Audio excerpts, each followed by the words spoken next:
Hey, Capitalized Math and History, and we are going to take a look at the impulse and momentum problems. So we've been learning a lot about the impulse, and we've been also learning about a lot about the momentum. And what we're going to do is try to apply that to actual word problems.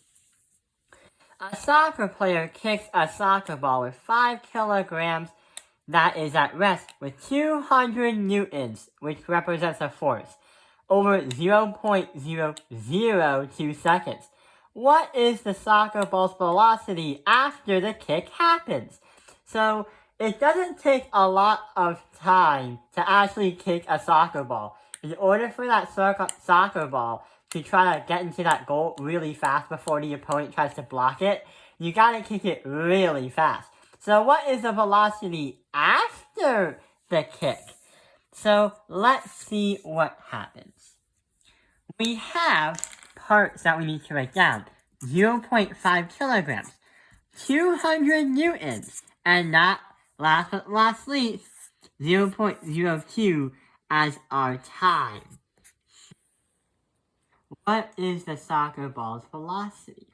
Well, what we could first do is write the formula momentum equals the force times the time. And also, we could try out our momentum is also known as the mass times velocity. And the velocity is what we're trying to get to. So here's what's going to happen. Since we have a force, and we also have time, we can convert that into momentum. And then we have our mass, which is right here. And we can get to our final answer of velocity. So here's what's going to happen. 200 newtons, multiply that by 0.002. And that is going to be seconds. That will help us get to our momentum. And when we do that, we are going to get 0.4 kilograms per second. But we're not done yet. We still need to find what the velocity is. If this is going to represent our p, we can also use the second formula to solve it out too. So 0.4, and that's going to be equal to 0.5 kg, but that is by v. And when we divide by the mass, guess what happens? We are going to get that the soccer ball is going to travel at 0.8 meters per second. That is going to be the velocity of the ball when it's kicked at.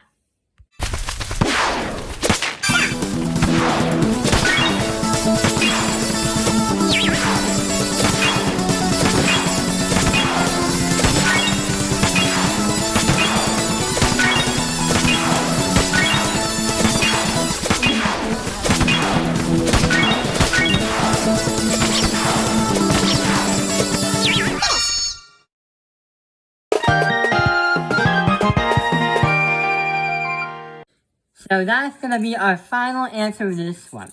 What we used was the formula for momentum for the force times time and the mass times time. So that is going to be the first problem. But hang on, what about the second problem?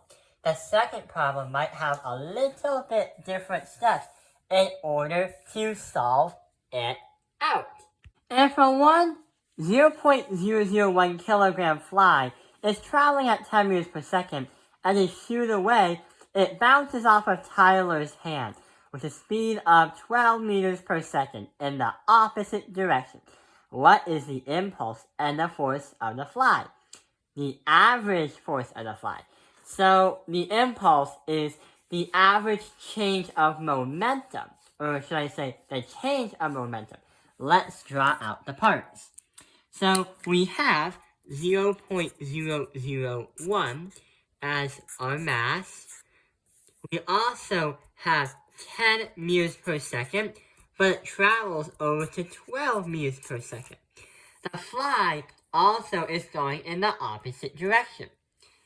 And I forgot that this all happens in 0.02 seconds.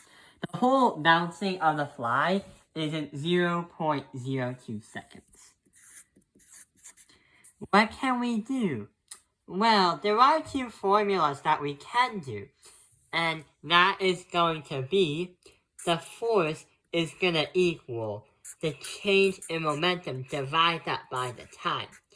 And also, the impulse, which is delta P, because that's change in momentum, equals the final momentum, subtract that by the initial momentum, divide that by our time.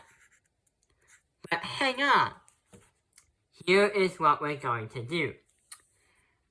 If you just want the impulse, you would just use PF divided by PO.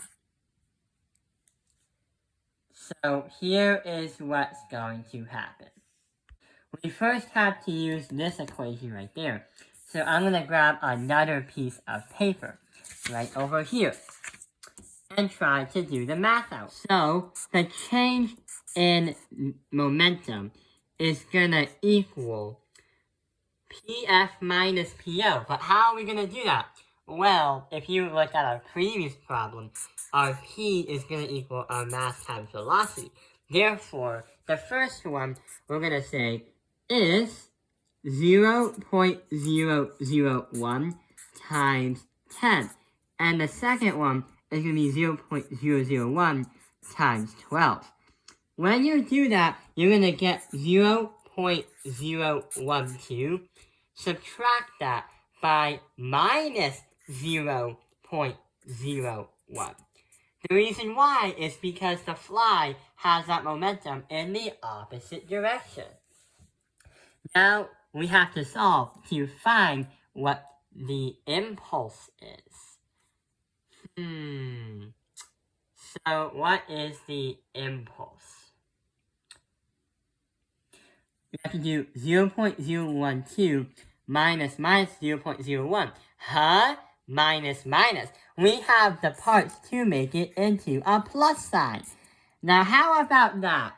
So, when we do that, we're going to get an answer of 0.022. So, that is going to be kilograms per second. That's going to be the impulse right now. The change in momentum to fly us. But hang on. What about the force of the fly?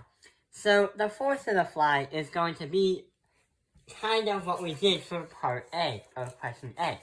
We have to grab another piece of paper. So, remember the force from the formula is the change in momentum divided that by time.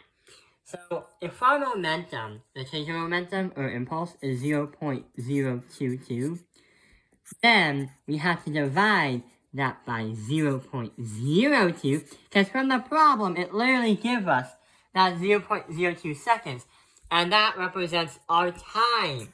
So let's see what our force in Newton is.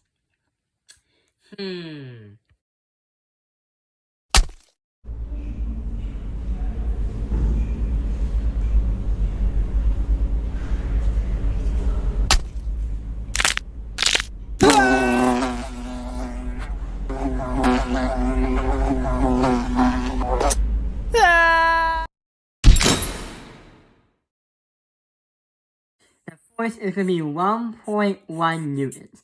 That is how much force the fly has when the whole, whatever this thing has happened. When everything altogether has happened. So that is an example of two problems that might be on the test for tomorrow.